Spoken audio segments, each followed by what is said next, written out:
Hi guys, my name is Nitin Gaur. Welcome to my tutorials. In my video tutorials, I am talking about Servlet. So my agenda is what is Servlet, need for Servlets, classes and interfaces to develop the Servlet, Servlet lifecycle methods, and finally how to develop and deploy a simple Servlet code. So first one, what is Servlet? So Servlets is a Java program that runs on server side that extends the functionality of web server. Let's see. Suppose a web browser as a client send the request to the web server, and if web server doesn't contain any servlet code, in that case what happen? So in that case server doesn't able to give the response to the client. So no response generated for the client. So in this case the functionality of server is 0, nothing. Now I have created a login servlet class and deploy in the web server. I have developed one more check balance class and deploy in the web server. So web server contain two servlet program and it's ready to execute both file. So whenever client send the request for login servlet or check balance servlet, server execute this class file and send back the response to the client. So what our servlet program do here? Servlet basically extends the functionality of web server. So the who is the part that execute the servlet program? That is the web container. So web container is a part of web server that provides Java runtime environment for the servlet. And whenever client send the request to the server, server passes the request to the web container, and web container invoke that servlet and send back the response to the client, and client finally get the response. Let's see in the detail. Suppose web server send the request to the web server in the form of URL. URL stand for Uniform Resource Locator. So there is a something look like this on the web browser. So URL contain 5 major part. First one, HTTP, that is the protocol name. Its full form is Hypertext Transfer Protocol. Second one, IP address of machine at which server is installed. So in my case that is the 192.168.1.1. After that 8080 is a port number of server. After that example is the application name, and finally hello servlet, that is the servlet name. So when server machine receive the request URL, it send the URL to the web server. Now web server is identified by the port number 8080 which is mentioned in the URL. Now web server send the request to the web container, and web container send the request to the application. So in the URL you can see name of application is example. So web container send the request to the example application. This example application contain many servlet code. Suppose it contain myServlet.class, testServlet.class, and helloServlet.class. So it identify by the URL which servlet request comes. So it find hello servlet. So finally it execute the hello servlet class and send the response to the client, and finally client display the final output data. So that is the basic functionality of servlet code inside the web server. Now there is a two major features of servlet. First one, security and session management. So security is basically provided by web container, and session management, session is a process to remember client identity on each and every pages after login across multiple client requests. So this feature we will discuss about in more detail in my subsequent tutorials.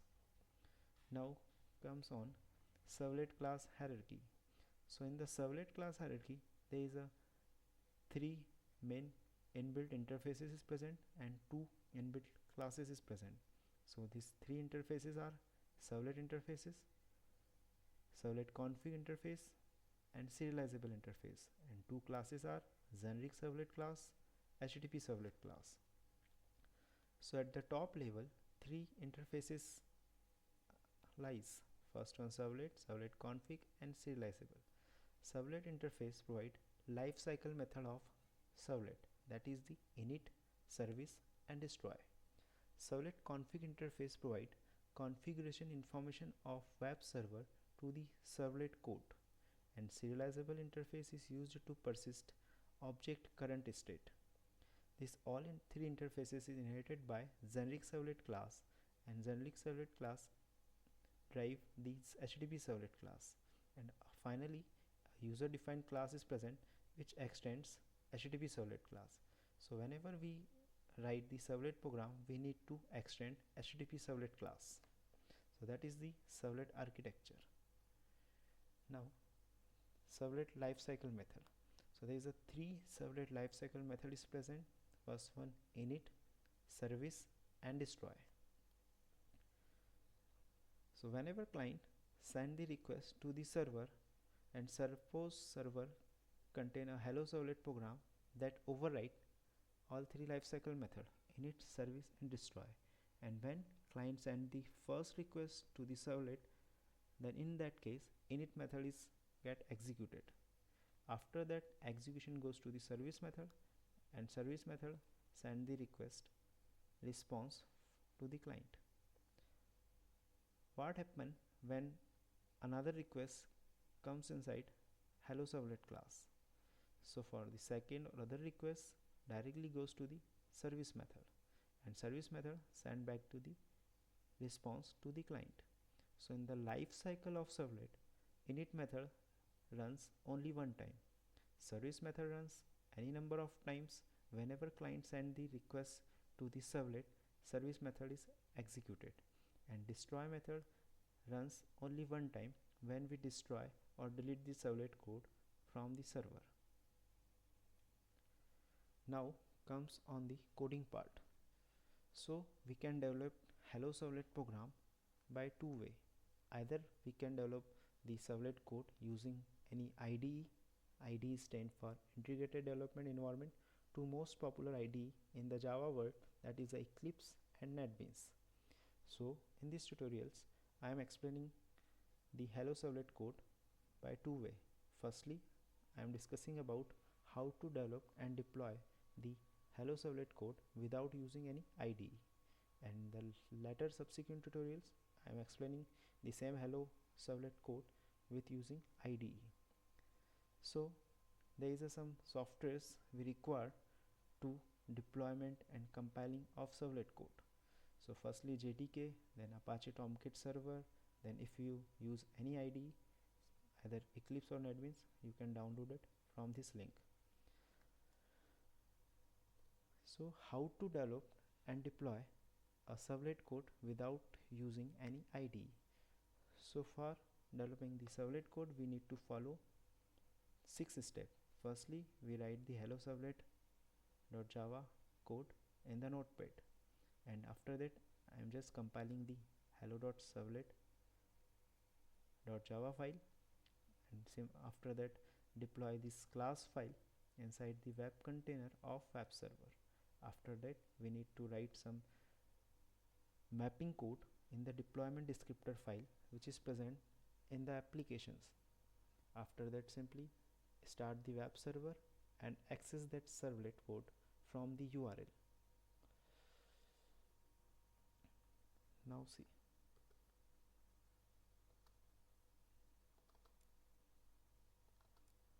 suppose there is a hello servlet.java file. In this code we have created a public class hello servlet that extends HTTP servlet. So for creating any servlet code, we need to extend an inbuilt class that is HTTP servlet. For this HTTP servlet, we need to import javax.servlet.http packages. After that, inside the hello servlet class, we are overriding one service method that is known as doGet.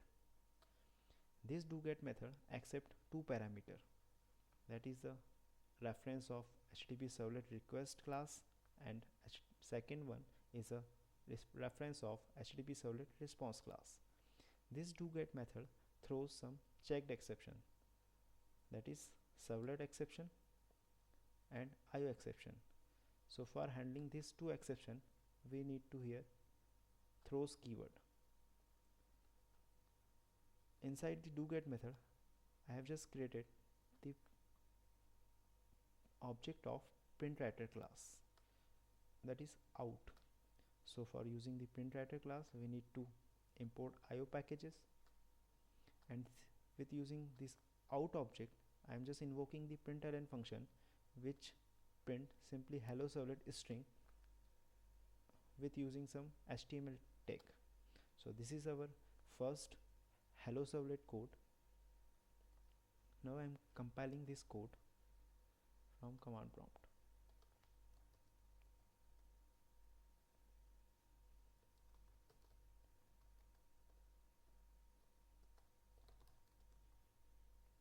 Java C hello servlet.java.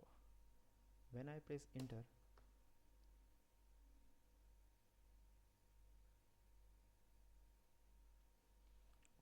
oops, it giving some error, that is around 8 error. Now what is the error? So it says package javax.servlet.http doesn't access. So definitely if package doesn't exist, so classes inside that package he doesn't able to find. So where is this package is located? So this package is not located inside the JDK. So for accessing these packages and classes, we need to install Tomcat server, because in the Tomcat server library folders, these classes and packages are present. So whenever you get these errors, you need to set a class path. So I am setting here some class path. Set class path equals to percentage class path percentage semicolon, and I am finding the library folder inside Tomcat server. So my Tomcat server is installed. Inside the C drive program file, there is a Apache Software Foundation, Tomcat 7.0, and here many directories is present. So here library directories, there is a lots of jar file is present. So firstly, simply copy this complete path from C drive to lib folder and paste on the command prompt.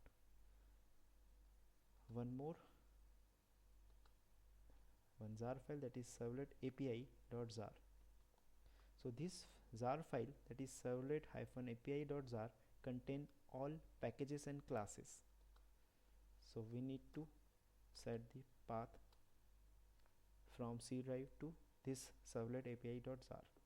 Now I am pressing simply enter. Now again I am compiling the hello servlet.java. Cool. Now our servlet code get compiled successfully, and you can find here a .class file it generated. Now I want to deploy this .class file inside the Tomcat server.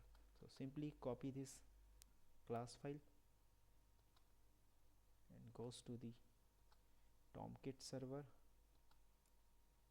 So in the Tomcat server, a webapps folder is present. So that is our web container that contain many web applications.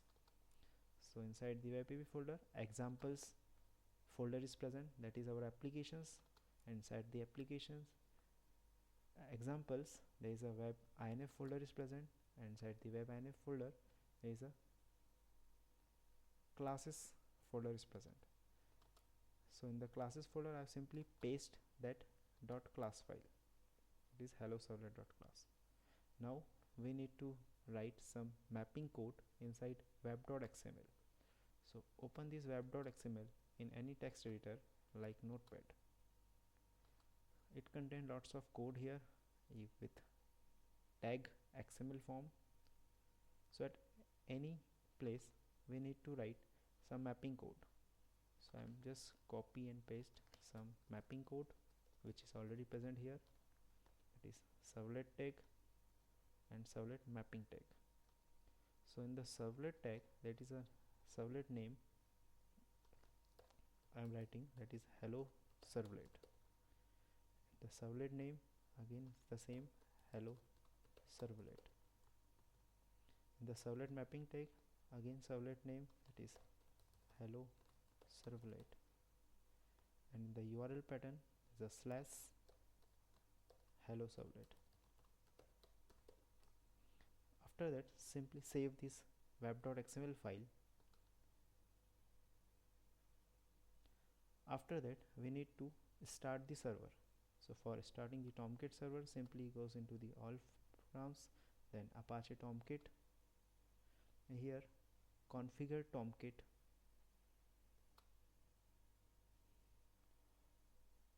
Now you find the service status. Now it mentions service status is started. So right now Tomcat server is started. If it shows service started stopped, then you need to click the start button. Right now so Tomcat server is already running, that's why start button is disabled. Now I am pressing OK. Now swap server, that is Tomcat server, runs in the background. If you want to check the Tomcat server is running or not, so just you can check from the web browser. So I am just opening the web browser. Here I am writing the URL. I am writing here localhost, not IP address, because right now my client and server is on the same machine, so we can use here localhost instead of IP address. After that, port number, so in my case I have installed the Tomcat server on the port number 8888. Just writing the URL localhost colon 8888 and just press enter. Now here you find the home page of Tomcat server. So if you are getting home page of Tomcat server, it means Tomcat server is running in the background. Now I want to run my applications. So my application name is examples. After that, my servlet name, that is hello servlet. After typing this URL, I am just pressing enter. Now cool, it gives the response from the server and hello servlet is printed here. So that is the output of our servlet code. So that is the basic deployment procedure of Tomcat server. Let's see again. So what we have done in the Tomcat server. So firstly, we finded the web apps folder inside the Tomcat server. So Tomcat 7.0 is our web server. Inside the Tomcat server, web apps folder is present, that is our web container, and inside the web apps folder, examples folder is present, that is our application name.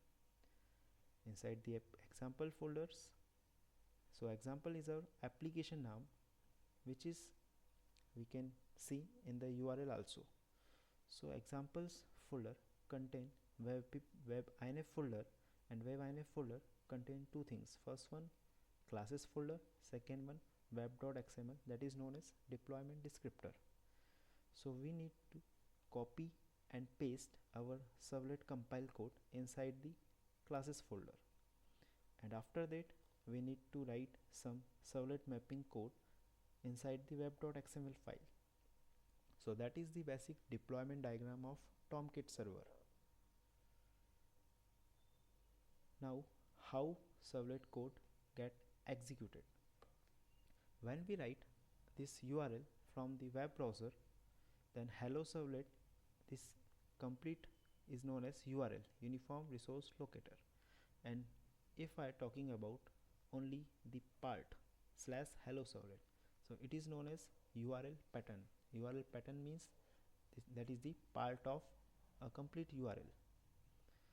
So when I press enter after typing this URL pattern, execution goes to the Tomcat server. Firstly, execution goes to the web.xml file. Here in the web.xml file, it matches the URL pattern slash hello servlet to the URL pattern inside the servlet mapping tag.